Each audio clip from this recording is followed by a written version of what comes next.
మనకిద్దరు మహానుభావులు తెలంగాణ ఉద్యమంలో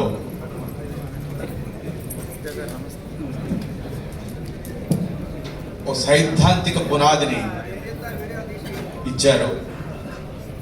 వారిలో ఒకరు జయశంకర్ సార్, రెండో వాళ్ళు కోదండరామ్ సార్. జయశంకర్ సార్ తెలంగాణ రాష్ట్రం చూడలేకుండానే వెళ్ళిపోయాడు. కానీ తెలంగాణ రాష్ట్రం వచ్చిన తర్వాత మమ్మల్ని అందరినీ అర్థం చేసుకున్న తెలంగాణ మేధావి కోదండరామ్ సార్.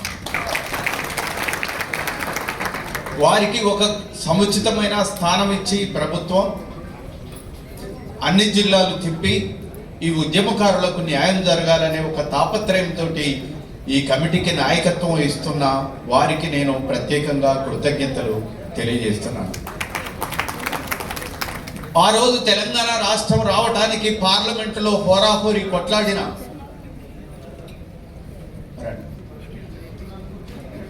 తెలంగాణ కోసం 1000 గొంతులతోటి ఇక్కడ పోరాడుతుంటే మన అందరి ఆత్మను తన ఆత్మగా భావించి, మన అందరి గొంతును తన గొంతుగా భావించి ఆ రోజు పార్లమెంటులో హోరాహోరీ కొట్లాడి సోనియా గాంధీని మెప్పించి రాష్ట్రం సిద్ధించటానికి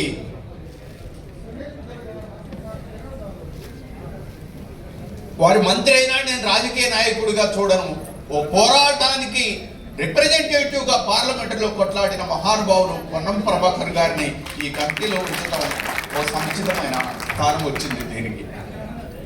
అదే రకంగా మిగతా సభ్యులు కోదండరామ్, మన రాముల్ నాయక్ గారు, మిగతా వాళ్ళందరూ కూడా ఈ కమిటీలో ఉన్నారు. మనందరి ఆశలకు రిప్రజెంటేటివ్గా ఇక్కడ కూర్చున్న వాళ్ళు ఖచ్చితంగా నాయకత్వం వహించి న్యాయం జరుగుతుందనే అసంచలమైన విశ్వాసంతో రాజకీయాలకు పార్టీలకు అతీతంగా ఇక్కడికి వచ్చిన కవులు కళాకారులు అందరూ కూడా కోటి ఆశలతోటి మీ వైపు చూస్తూ మీ మీద ఆశలు పెట్టుకొని ఇక్కడికి రావటం అనేది జరిగింది. యాక్చువల్గా ఈ కార్యక్రమం ఎవరు చేయాలి?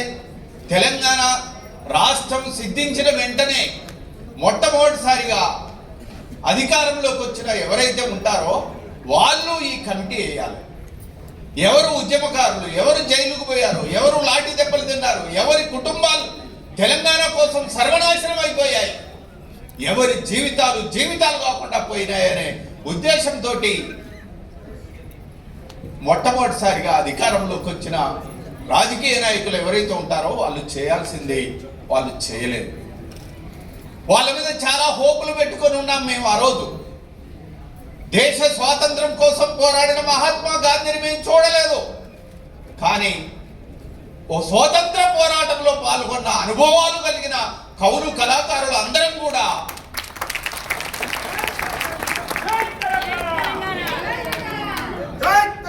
ఈ రాష్ట్రానికి ఒక ఉన్నతమైన సముచితమైన స్థానం వస్తుందని భావించాము ప్రధానంగా. కానీ 10 సంవత్సరాల్లో మనకు ఒక మహానుభావుడు అందశ్రీ రాసిన గీతానికి 10 సంవత్సరాల్లో కనీసం ఆ గీతం ఓ తెలంగాణ గీతంగా గుర్తించలేదు. ఓ తెలంగాణ ఆత్మకు ప్రతినిధిగా ఒక విగ్రహాన్ని నెలకొల్పలేదు. తెలంగాణ కోసం పోరాడిన అమరవీరుల కుటుంబాలకు ఎలాంటి న్యాయం జరగలేదు. తద్వారా ప్రజల్లో ఉన్న అసంతృప్తి అయితే తెలంగాణ దేనికోసమైతే పోరాడామో ఆ కోరిక నెరవేరకపోవటం అయితేంది. ఒక ప్రజాప్రభుత్వాన్ని, కాంగ్రెస్ ప్రభుత్వాన్ని ప్రజలందరూ కలిసి ఎన్నుకోవటం అనేది జరిగింది. ఈరోజు తద్వారా ఒక కమిటీ మన ముందుకు రావటం అనేది జరిగింది. ఇక్కడ ఉన్న కవులు కళాకారులు వెలకట్టలేని వారు. వీళ్ళ త్యాగాన్ని వర్ణించలేము. మేము గద్దరన్న, ఏపూరు సోమన్న, గోరెటి వెంకన్న తదితర కవులు కళాకారులందరూ ఉద్యమంలో హోరాహోరి పోరాడుతున్నప్పుడు చాలా మంది పిల్లలు, ఆడపిల్లలు వాళ్ళ తల్లిని వదిలిపెట్టి, తండ్రిని వదిలిపెట్టి, భర్తను వదిలిపెట్టి రాత్రి బవళ్ళు మాతో నాతోటి ఉద్యమంలో తిరిగిన వాళ్ళు ఉన్నారు ఇక్కడ. చాలా మంది పిల్లలు వాడు కుటుంబం గడవక బాధపడేవాడు కూడా హోరాహోరి పోరాటంలో తన గొంతునే ఆయుధంగా చేసి పాటలనే ఒక పోరాట ఈటెలుగా మలిచి పోరాటంలో ముందు భాగాన నిలబడ్డారు.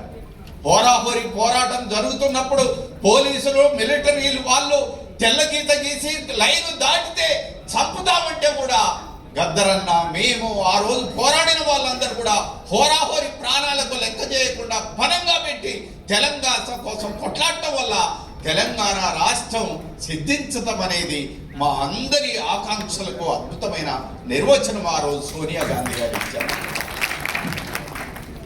10 సంవత్సరాల తర్వాతనైనా ప్రభుత్వం ఒక కమిటీ వేసి మమ్మల్ని అందరినీ గుర్తించడానికి ముందుకొచ్చినందుకు మీ అందరికీ పేరు పేరున కృతజ్ఞతలు.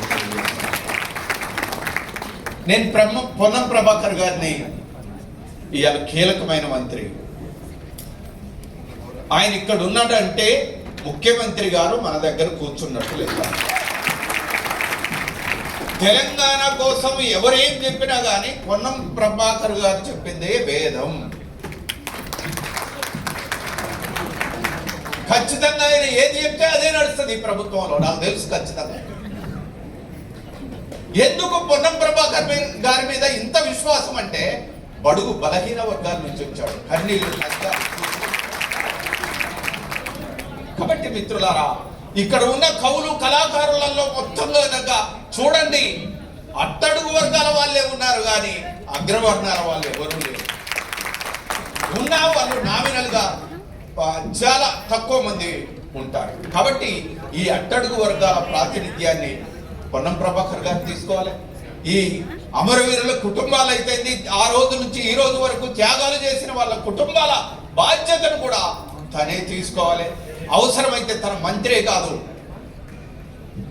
తెలంగాణ ఉద్యమంలో పాల్గొన్న మా అందరికీ కూడా ఒక కార్పొరేషన్ వేసి ఆ కార్పొరేషన్ చైర్మన్ కూడా తనే ఉంటే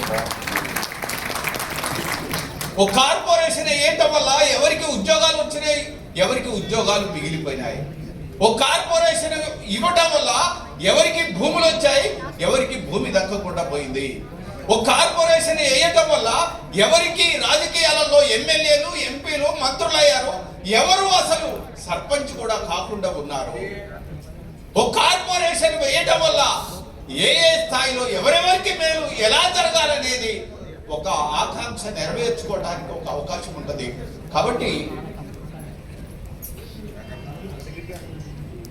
కాబట్టి ఈ గవర్నమెంట్ చాలా సూత్రప్రాయంగా మన ఆకాంక్షలను అంగీకరించడానికి వచ్చింది.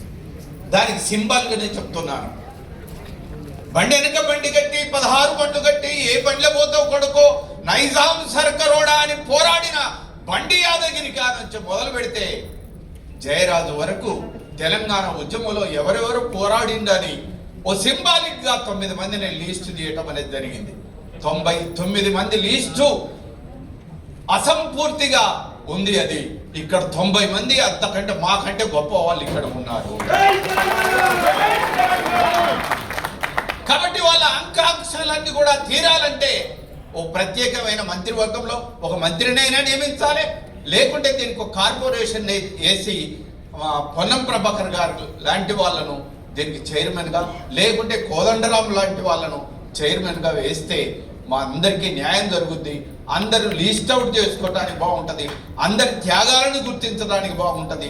ఇది ఎక్కువ టైం కాదు, ఈ సంవత్సరం చివరి అంతాని వరకు ప్రతి తెలంగాణ కవికి కళాకారుడి వరకు ఖచ్చితంగా సగర్వంగా నేను తెలంగాణ కోసం పోరాడినందుకు శబాస్, ఈ గవర్నమెంట్ నాకు ఈ పని చేసిందని సగర్వంగా చెప్పుకునే ఒక ఆకాంక్షలు నెరవేరడానికి అవకాశం ఉంది.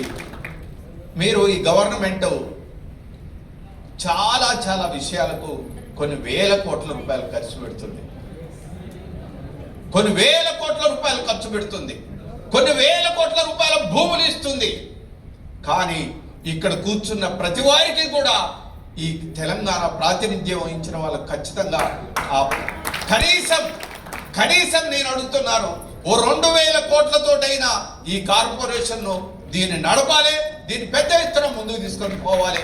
ఇది ఒక్కరోజు ఉండేది కాదు. తెలంగాణ సమస్య అనేది ఒక్కరోజు ఉండేది కాదు. అసలు ఇది ఒక డెమోక్రటిక్ తెలంగాణ వైపు మళ్ళాలే. నిన్నటి దాకా ఫ్యూడల్ దొరల చేతుల్లో ఉన్నది ఈ తెలంగాణ. ఇది ఒక ప్రజాస్వామ్య తెలంగాణ మారాలంటే ఈ కార్పొరేషన్ బాధ్యత. ఓ సుందర సుచందర నందనవనం లాంటి నవ తెలంగాణ నిర్మించే వరకు కూడా ఈ పోరాటం కొనసాగుతూ ఉంటుంది. ఆ పోరాటానికి ఈ కార్పొరేషన్ నాయకత్వం ఇచ్చే విధంగా ఉండాలనేది నేను తెలియజేస్తూ, ఇక్కడ కవులు కళాకారులు చాలా మంది వచ్చారు. మనం అందరం కూడా రాజకీయాలకు అతీతంగా ఈ ఉద్యమాన్ని ఒక డెమోక్రటిక్ తెలంగాణని ముందుకు తీసుకుపోవాలనేది కోరుతూ నేను ముగిస్తున్నాను.